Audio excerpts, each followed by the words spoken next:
Oh, okay. Oops. Okay. My microphone is muted. So, okay, let's start again. So today we're going to be doing recursion. So recursion is a technique in combinatorics where we generalize problems and then build them up with simpler cases of the same problem. So recursion is really useful for more complex combinatoric problems where a more direct approach would be a bit more complex or less intuitive. And then today we're going to cover just recursion and also states, which is a bit related to recursion. And you use states in probability, more probability questions. And we'll also look at a lot of examples to get a better handle of recursion. So let's get started. So first, let's talk about how you identify whether recursion might be a good strategy for a certain problem. Well, there's a few key hints that you can try to notice. One is that a problem would have lots of quantities that are restricted to being natural numbers or integers. Another hint that you might see is that a problem can be built up using smaller cases. That's the biggest hint that recursion is useful. And finally, sometimes if you see small numbers in a combinatorics problem, it could mean recursion. It could mean other things like principle of inclusion, exclusion, another technique. But recursion, because of the way that it's super computational, recursion problems usually have small numbers. So in any case, a lot of experience is the best way to get a good handle of knowing when to use recursion. So we're just going to focus on a lot of problems and try to understand why and how we use recursion. So let's get started. So the first problem that we're going to talk about is this. You have an unlimited supply of pennies and nickels, but you have no other coins. So how many ways can you make an ordered list of coins that's worth 15 cents? So if we go back to our hints, we can try to identify these hints in our problem. So one, the problem does have a lot of quantities that are restricted to being natural numbers or integers. Specifically, this 15 stands out. We can change this 15, like maybe what if we had 14 or 6 or 7? And the problem would still be kind of similar. So that's a really interesting idea. The fact that we have this integer quantity that we can change and make the problem more general. So actually, let's go ahead and try doing that. What if we, instead of asking 15 cents, what if we generalize the problem to n cents? So instead, how many ways can we make an ordered list of coins that's worth n cents? So let's try this for small numbers. So specifically, well, the smallest thing maybe for n is 1. So how many ways can we make an ordered list of coins that's worth 1 cent? Well, clearly there's only one, because the only one way is using a penny. So there's only one way to do this, which is just 1 penny. Maybe we can write P to represent that penny.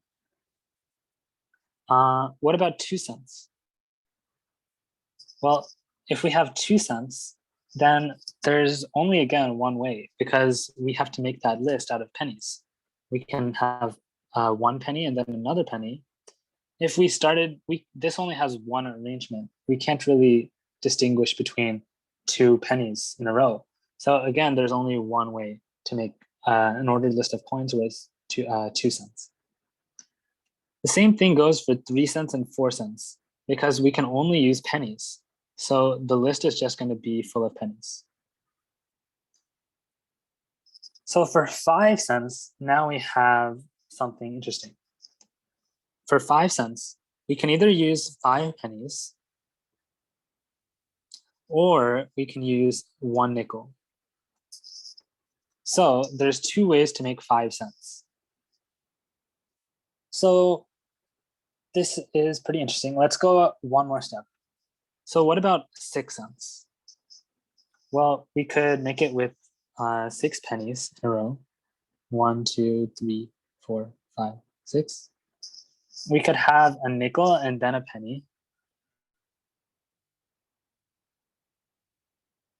Or we could have a penny and then nickel.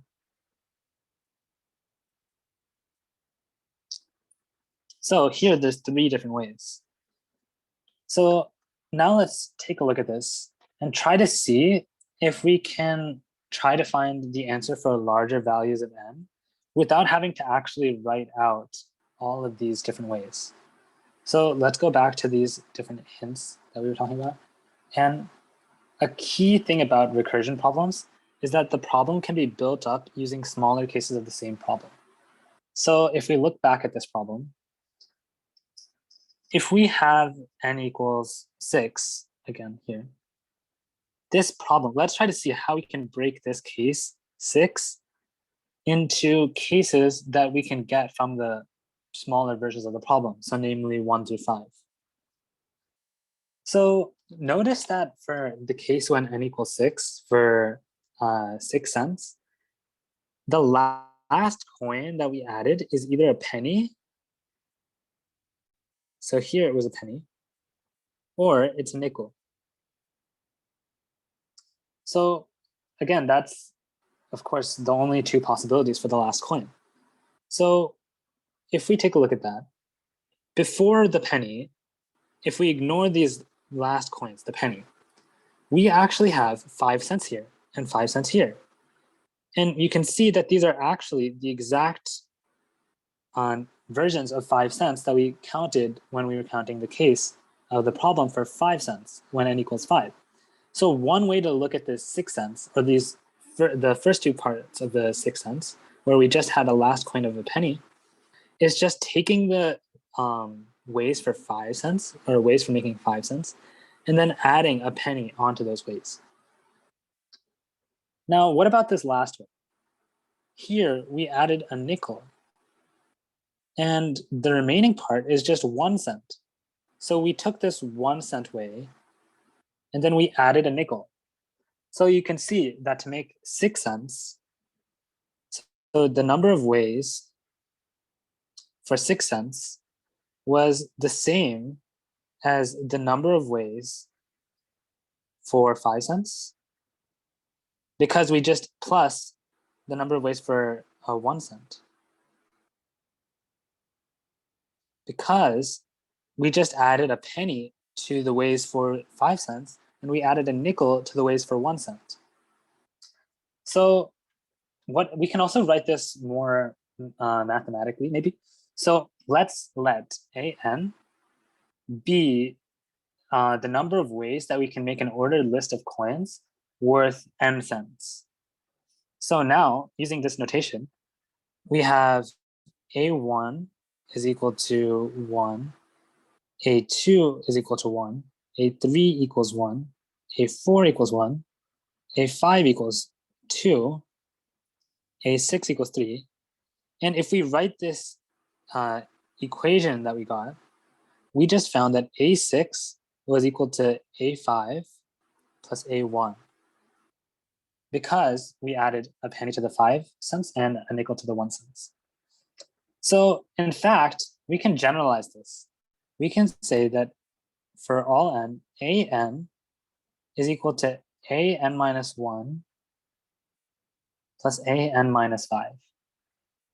So what this means is that the number of ways to make an ordered list of coins worth n cents is the same as the sum of the number of ways to make an ordered list of coins worth n minus 1 cents plus the number of ways to make an ordered list of coins worth n minus 5 cents.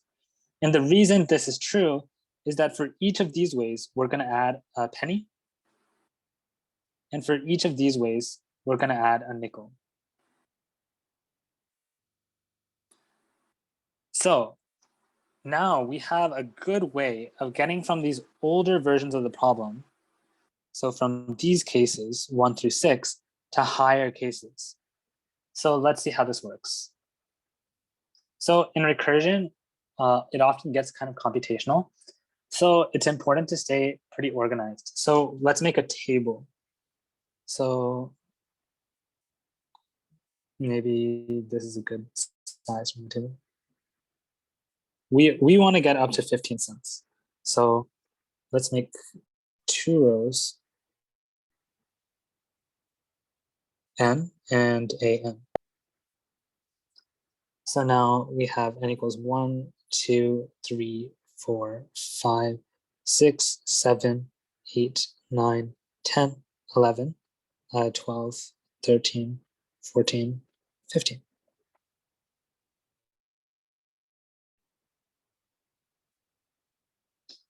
Oops, sorry about the kind of messy table. So what we want to do is find A15, because A15 is the number of ways to make 15 cents, an ordered list of coins that's worth 15 cents. And that's what we wanted in the problem.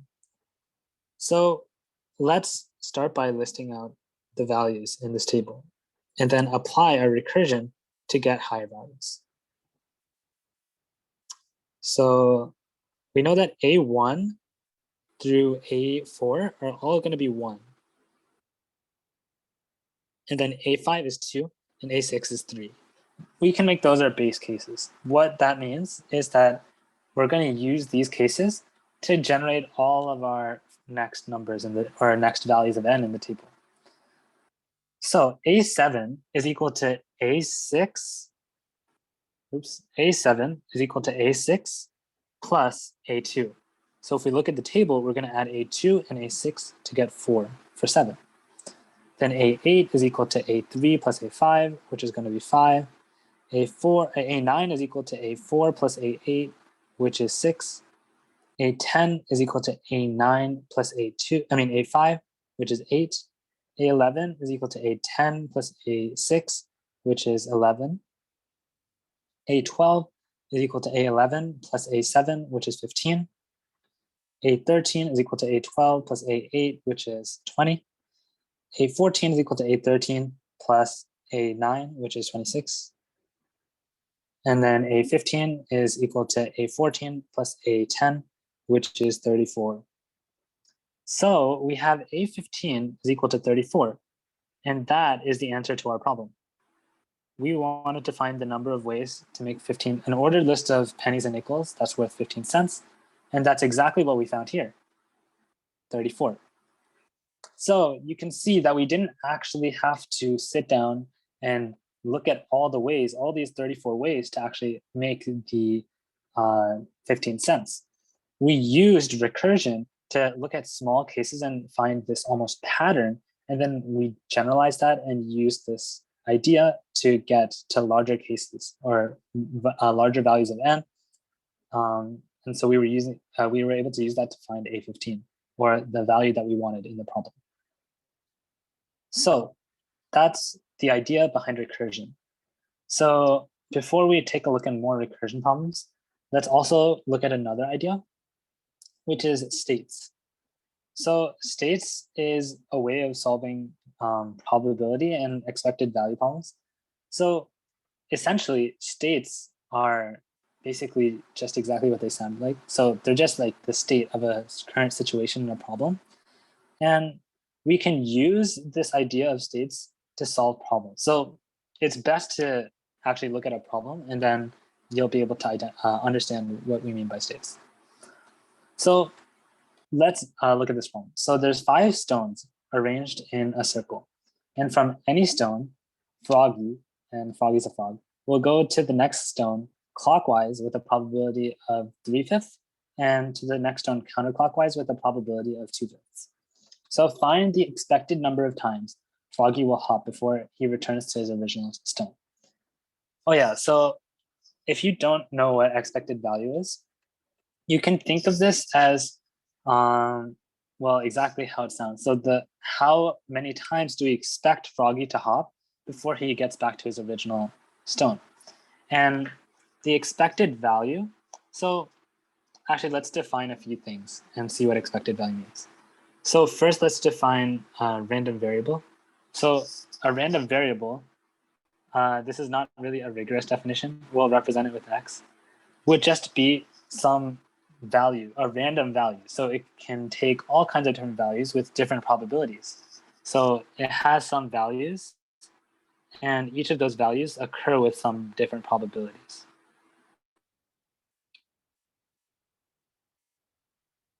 And this isn't too rigorous, but then the expected value of a variable like that would just be taking each of the values, maybe the ith value, and multiplying it by the ith probability,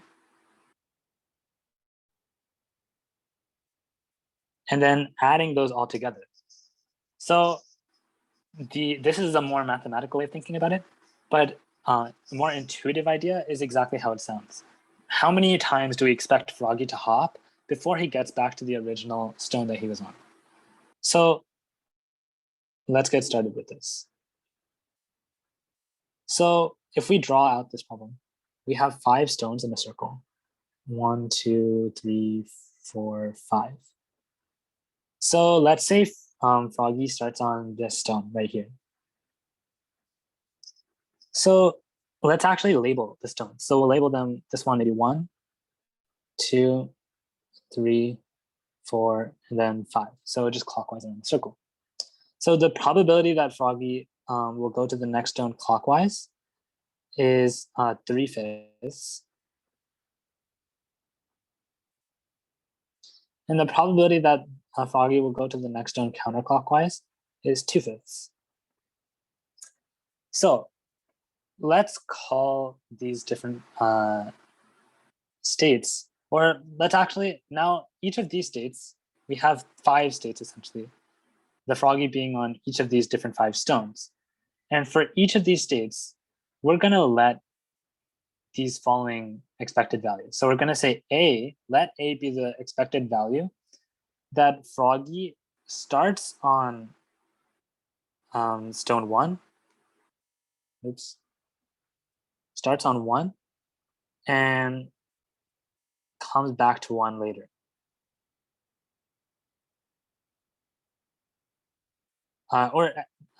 So the number of moves, A would be the number of hops that Froggy would take, the expected number of hops before Froggy returns back to stone 1. This is essentially what we want in the problem, because we just assume that Froggy starts on this first stone, and we want to find the expected number of moves before he comes back to the stone 1. So that is A. That's the answer to our problem. Now B, let's define it almost the same way, except now starting on 2 and then coming back to 1. So I'm just going to write it like that. C starting on 3, D starting on 4, and E starting on 5. So these are all of our expected values for getting back to the first original stone, assuming that Froggy starts on that stone. So if we take a look at this, how can we write each of these expected values in terms of each other? That's the question that I need to ask. And it's actually not that hard. So A is the expected number of moves before Froggy gets back to the original stone. So think about what Froggy can do when he's on state 1, when he's on the original stone. He can either hop counterclockwise. This happens with a 2/5 probability. So, and he will get to this stone 5. After he gets to stone 5, he will have made 1 hop, and then he'll have E, which is the expected number of hops before he gets back to stone 1, hops before he gets back to stone 1. So essentially the idea is, with a 2/5 probability, Froggy will go to this stone 5, after which the number of moves that he will take to get back to stone 1 is E. So the total number of moves that he will take to get back to stone 1 is 1 plus e, because he had to hop to stone 5 first. And the same thing goes in the other way.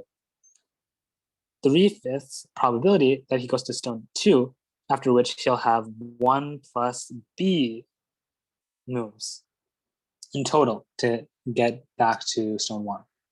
So we can write that A, using our ideas of expected value, and more specifically, we're actually using something called a linearity of expectation. But more simply, if we just look at this using the expected value, we can write A in terms of B and E. So we can write A is equal to 2/5, 1 plus E, plus 3/5, 1 plus B. And we can do this for the next one. So what about B? B, that means that we're starting on stone 2. And we want to get back to stone 1. So there's a 2/5 probability that Froggy immediately jumps from stone 2 to stone 1. In that case, he will only have to make one hop. So there's a 2/5 probability that Froggy will only make one hop before he returns to stone 1. There's then a 3/5 probability that he makes 1 plus the number of hops after he gets to stone 3, or C. And similarly, we can make these equations for all of these variables. So C is equal to 2/5 times 1 plus B. So 3, remember that he can go to stone 2 or stone 4. So there's a 2/5 probability that goes to stone 2, so 1 plus B. And there's 3/5 probability that he goes to stone 4, which would be 1 plus D. And similarly, we can write out all of these equations.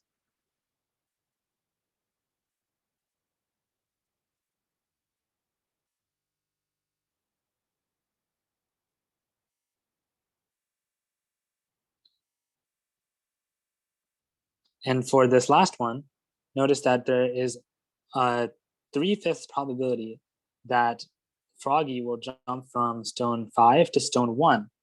And that'll only take one move and he'll be back on the original stone. So we have these equations for each of our states. This is for starting on state 1. This is for, my pen didn't write. This is for starting on state 1. This is for starting on state 2, and so on for all the different states.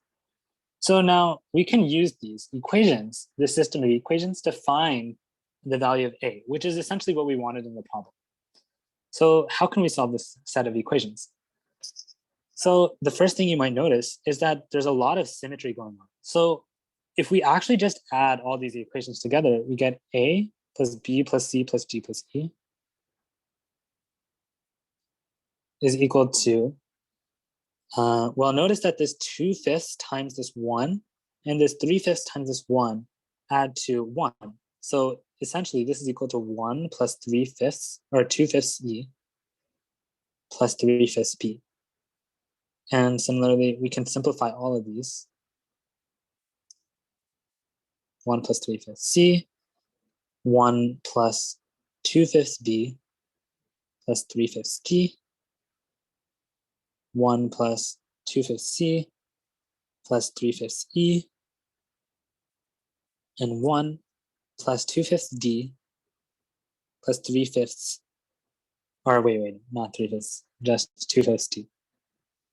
So now if we look at this and we add all of these together, this 2/5 D and this 3/5 D add up to just a D. This 2/5 B and this 3/5 B add up to just a B. This 3/5 C and this 2/5 C add up to just a C. And this 3/5 E and this 2/5 E add up to just an E. So in total, we get 1 plus 1 plus 1 plus 1 plus 1 plus, oh, oops, not an equal. Oops. 1 plus B plus C plus D plus E. So A is equal to 5.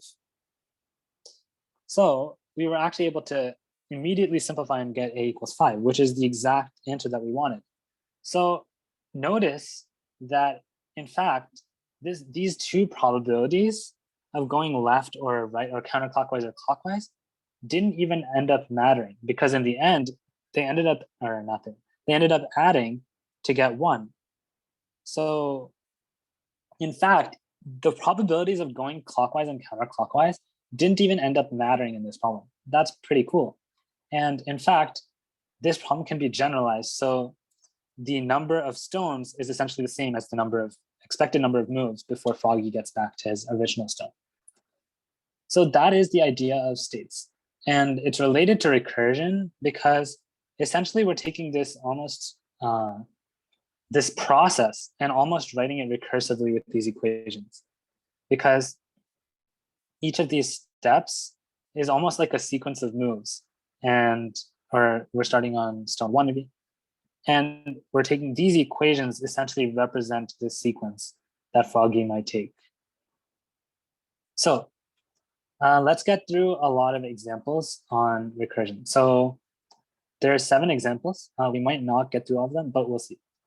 So the first example is as follows. A child is jumping up a 14-step staircase. He can either jump 1, 2, or 3 steps at a time. So how many ways are there for him to jump up the staircase?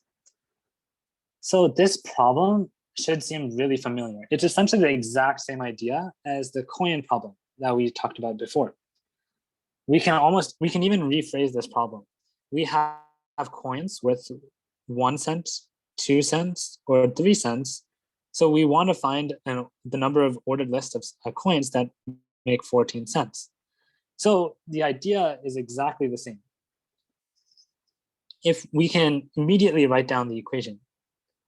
So let AN be the problem for an n-step staircase.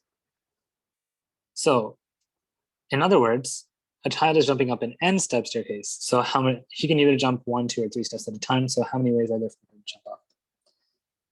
So we want A14. Because we want to know the case for when we have a 14-step staircase. So now, how can we break this into smaller cases? Well, the number of ways that he can jump up n steps is the same as, well, let's think about this again. If we jump, we're going to have a sequence of steps, 1, 2, 3, so on, so on, maybe. So maybe he jumps up 1 the first time, then he jumps up 2, then 3, and so on. So at the end of all of these, he ends up, we know that at the end, and then he has a final jump. He ends with n steps. That's what we know. But let's take a look at this final jump. He could have jumped up 1 step, 2 steps, or 3 steps. So in reality, we can actually use the principle that we talked about in the previous combinatorics lecture, which was the addition principle. The number of ways that he can jump up n steps is the same as the number of ways that he can jump up these first n minus 1 steps and then jump up 1 step, n minus 2 steps and then jump up 2 steps, and then n minus 3 steps and jump up 3 steps. So in other words, an is equal to an minus 1 plus an minus 2 plus an minus 3. Because the number of ways for this is an minus 3, the number of ways for this is an minus 2, and the number of ways for this is an minus 1. So we have our recursion. An equals an minus 1 plus an minus 2 plus an minus 3. But there's still something we're missing. We don't have any values of an for any values of n. So we need to generate a few small cases so that we can use recursion. So let's start with, of course, a 1-step staircase. A 1-step staircase, there's only one way that he can jump up the staircase. Well, it has to be the 1 step. A 2-step, again, there's 2 ways. He can either jump up 1 step at a time, or he can just immediately jump up the 2 steps. So that's his 2 ways. For a 3-step staircase, he can either jump up 1 step at a time again, he can jump 1, then 2, 2, then 1, or he can jump up all 3 in one go. So there's 4 ways. Okay, so that tells us our base cases for this recursion. So now we can use our recursive formula to generate all the values that we want. So let's make a table again. This time I'm going to have 4 columns because I'm going to just use the same one table with, or 4 columns. We're just going to have a duplicate of 2 columns. So we want to go up to n equals 14 because we want a 14. So go from 1, 2, 3, 4, 5, 6, 7, 8, 9, 10, 11, 12, 13, 14.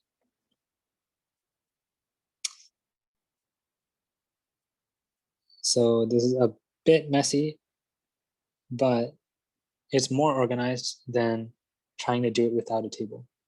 So it's always good to have a table when you're doing recursion. So for A1, we found A1 equals 1. For A2, we found A2 equals 2. And for A3, we found A3 equals 4. Now to find AN, we just add the 3 previous values. So 4 plus 2 plus 1, that's 7. 7 plus 4 plus 2, that's 13. 13 plus 7 plus 4, that's 24. 24 plus 13 plus 7, that's 44. 44 plus 24 plus 13, that is 81. 81 plus 44 plus 24, that's going to be 149. 149 plus 81 plus 44 is going to be 274. 274, and you can essentially keep doing the addition, but yeah, 274 plus 149 plus 81 is going to be 504. Then 504 plus 274 plus 149 is going to be 927.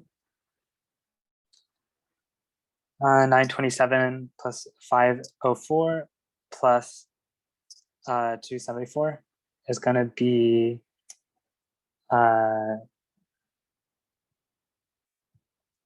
1,705. And then 1,705 plus 927 plus 504 is going to be 3,136.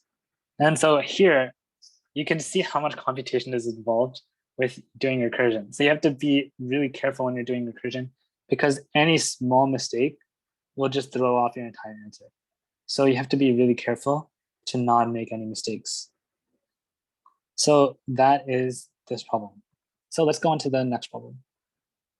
Find the maximum number of regions that can be created by n lines. So this is a pretty interesting problem. So let's draw out a picture because this is a more visual problem.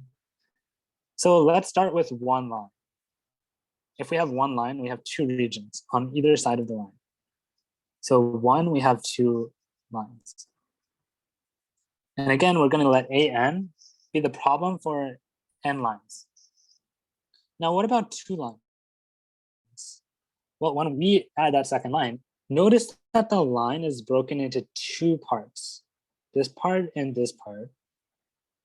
And on either side, we just created 2 new parts. So in total, there's now 4 parts, or 4 regions. Now let's add a third line. Now we have 1, 2, 3, 4, 5, 6, 7 regions. Let's add a 4th line. And notice that I'm not letting any 3 lines intersect or any 2 lines be parallel. This is because we want the maximum number of regions. And this just happens when we have no, I guess, degenerate regions, you could call them, which is when we would maybe have like a point, or maybe when 2 lines are parallel, they're never even going to cross. And clearly, if 2 lines cross, they create more regions than if we have 2 parallel lines. You can see here there's 2 parallel lines, and here there's lines that cross. Here we only have 3 regions, and here we have 4 regions. So we essentially want to have, in this problem, no lines crossing and no 3 concurrent lines. So here we can see the first few cases. And let's draw one more line to see how this problem works. I guess I'll draw it right here. So if we draw this line, we have, well, rather than count the number of regions, you can see how it instantly got super complicated. There's so many regions now that it's almost weird and confusing to count them. So now would probably be a good time to start trying to see how we can relate these larger cases to the smaller cases of the problem. So we just added a new line and it intersected the previous lines in the following places.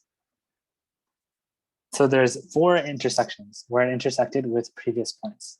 So each of these points, we can see that it created a new segment here. So in fact, we just created 5 new segments because there were 4 almost division points. So now, because we created these 5 different parts of the line, each of these segments is actually dividing one of the pre-existing regions into 2 new regions. So in other words, by adding the nth line, it gets divided, or there's n minus 1 intersections with the previous lines. So there's n pieces on the line, and each of these pieces divides a region into 2 new regions. So we have n new regions created because we have to subtract off the old regions. So for the nth line is just adding n new regions. So in fact, we actually have a really nice recursion. an is equal to an minus 1 plus n. So now that we have this recursion, we can easily just do our table.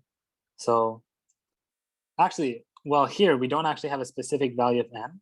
They just said n lines. So now let's think about this. an is equal to an minus 1 plus n. So in fact, if we look at it, well, we have a1 is equal to 2. So a2 is going to be 2 plus 2. And then a3 is going to equal 2 plus 2 plus 3. a4 is equal to 2 plus 2 plus 3 plus 4, and so on. So you can see how here we're just adding the next, these consecutive integers up till 4. So an is just going to equal 2 plus 2 plus 3 plus 4 plus all the way up to n. And this isn't, and so this isn't exactly the best format that we want, because here we're starting at 2, but we know a nice formula where it starts at 1. So let's actually take one of the ones from here. So we get an is equal to 1 plus 1 plus 2 plus 3 all the way up to n. And we know a nice formula for this. That's just 1 plus n times n minus 1, or n times n plus 1, I mean, over 2.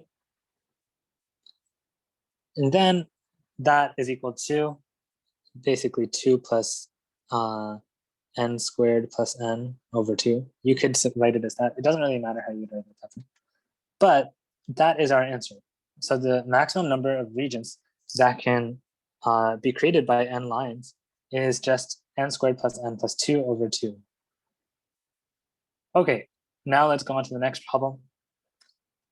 So this is actually a problem from, or it doesn't show here, but this is actually from the 2007 AMC 12. So let's get started. We have a set of integers, and we're going to call this set spacey if it has no more than 1 out of any 3 consecutive integers. So how many subsets of 1 through 12, including the MC set, are spacey? So remember that hint. We have this number that's an integer, and we can change it. So again, we're going to make this our n and generalize the problem. How many subsets of 1 through n, including the empty set, are spacey? So now we can actually, we don't even have to try it, maybe, or oops, that's, oops. Okay, so we don't actually have to try any simple cases maybe to actually notice how to do this problem, because it's actually very simple to notice how this problem works. So so let's let A(n) again be how many subsets are the number of subsets of 1 through 12, including the empty set, that are spacey. Or 1 through n, I mean. So now, if it is spacey, if a set is spacey, and it has n or up to n elements, it's formed as a subset of 1 through n, then it either contains n or it does not contain.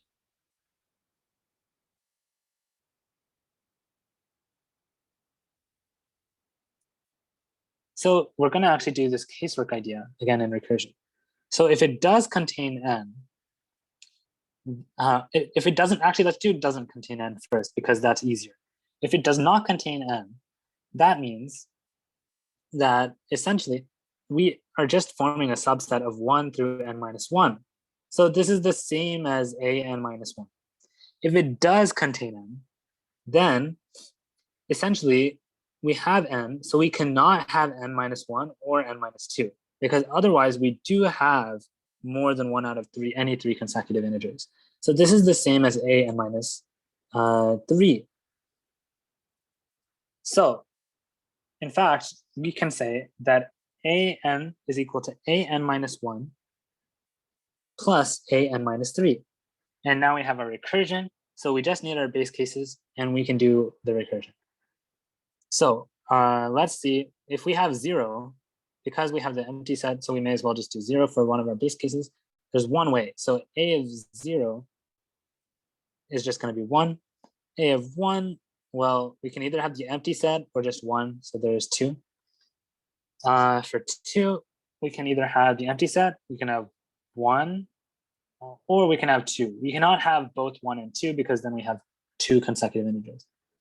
So there's again, there's 3. So 0 elements, which is an empty set, or we can have 1 or 2. So now we have our base cases. We can actually, we can do our problem. A3 is equal to 3 plus 1, which is 4. A4 is equal to 4 plus 2, which is 6. A5 is equal to 6 plus 3 is 9. A6 is equal to 9 plus 4 is 13. A7 is equal to 13 plus 6, which is 19. A8 is equal to 19 plus 9, which is 28. A9 is equal to 28 plus 13, which is 41. A10 is equal to 41 plus 19, which is 60. A11 is equal to 60 plus 28, which is 88. And finally, we get to A12, which is what we want. And that's equal to 88 plus 41, which is 129. And that is our answer. So let's go to the next example. So this example is actually pretty interesting. So let's do this. Alice flips a coin 7 times in a row and records her outcomes as a string of heads and tails. Find the probability that she did not have 2 consecutive heads. And what if she flips 14 times? Well, you can try this. Actually, we'll do this today too. So let's do this. So she records her outcomes as a string of heads and tails. Let's just write a random string of heads and tails here. That's just maybe useful for thinking about it. Now, let's try to start by doing recursion again. Let's let a(n) be the number of times she flips. Here, it's easy to generalize because the problem asked what if 14 times. So we know it's probably n is going to be here. Alice flips n times. So let a(n) be the case for when Alice flips n times. And in that case, well, we're going to have a string of length n of these heads and tails. And she does not have 2 consecutive heads. So there's no place where she has 2 consecutive heads. That would be a bad string. So rather than find probabilities, let's actually just count the number of ways, and then we can just divide by 2 to the power of 7 at the end. Because there's 2 to the power of 7 possible strings with heads and tails. So let's count this.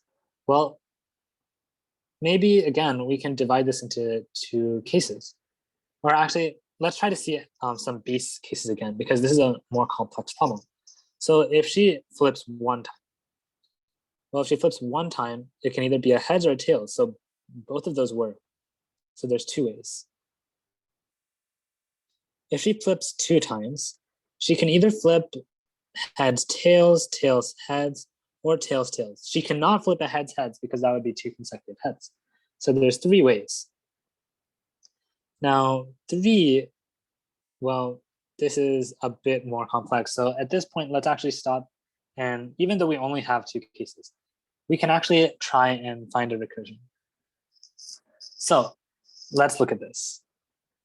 Well, notice that it's kind of hard to see how this works because we can never have two consecutive heads. So if we just work with an, it's kind of hard because, well, we usually want to relate this to an minus one or something.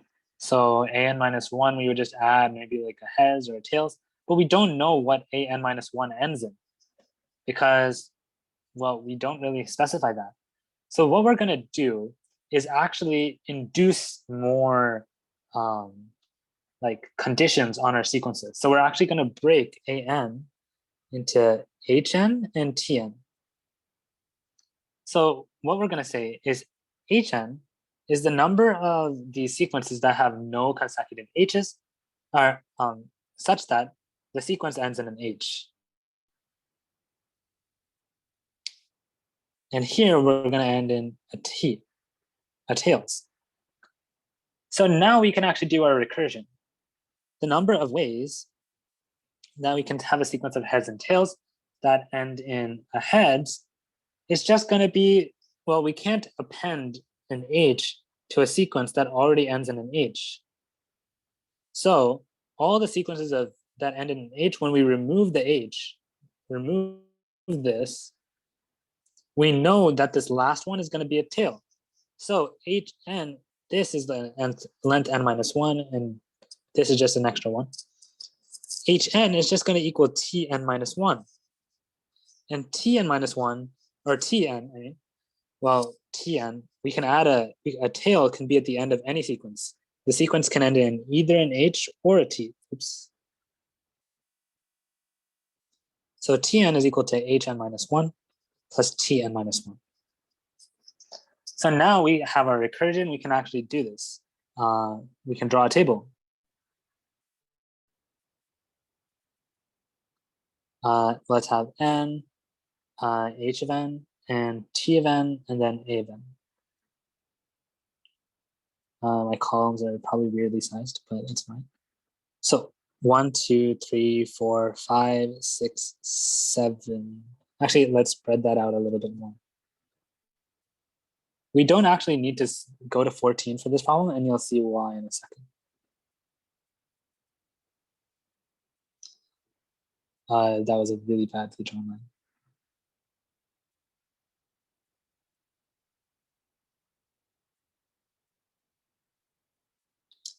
So for our base cases, we already found that the number of ways, for one flip, we only have one that ends in a tail heads and one that ends in a tail. We have, oh yeah, remember that an is just gonna equal hn plus tn because we just broke it into those two cases. So the addition principle applies here. So for two flips, there's two ways that end in a tail and one way that ends in a head. And now for three flips, let's see, hn just becomes tn minus one, and tn just becomes the sum of these two above boxes. So this box is just going to be the sum of these two boxes, which is 5, and this box is just going to be this box. So notice that we're essentially duplicating this sequence hn. It's just going to be the same as tn except offset by 1, and tn is just going to be adding these above two boxes. So you might already notice that you're seeing this is the Fibonacci sequence. So that's actually pretty interesting. The answer to this problem is actually, for a general case, is related to the Fibonacci sequence. So we won't discuss that here, but essentially we got our answer, which is A7, which is 34. So this is a really nice problem because it demonstrates how we can sometimes break up our recurrence into these two subsequences. And then by inducing these extra conditions, ends in a heads or ends in a tail, it allows us to do our recursion in multiple steps. And while it increases the number of computations, it makes the problem easier to think about and a lot easier to work with. So we got our answer for A7. Now, can we find 14 flips really quickly? Well, yeah, because this is just the Fibonacci sequence. We don't even need to do the computations at this point because we can see that it's the Fibonacci sequence. So 2, 3, 5, 8, we can just continue constructing the Fibonacci sequence. And if you construct it, you can keep going, but you'll actually find that A14 is equal to 987. So I don't know if we have time for one more problem. So I guess we'll just stop here. So yeah, these are some extra problems. You can do them in addition to the review exercises. Some of the review exercises are relatively like simpler. In the challenge problems, there were only 2. So you can try these. And they essentially these 2 problems are essentially the same idea as the problems that we've already done. And this problem is also very similar to the ones that we've done. So I would recommend trying this as a more of a challenge problem, I guess. So yeah, that's it for today. I guess we'll end a little bit early. But, Thank you everyone for coming. Prayers stop the. Oh yeah, 1 second. Our next lecture will be this Saturday, and it's our last lecture from 10 to 11.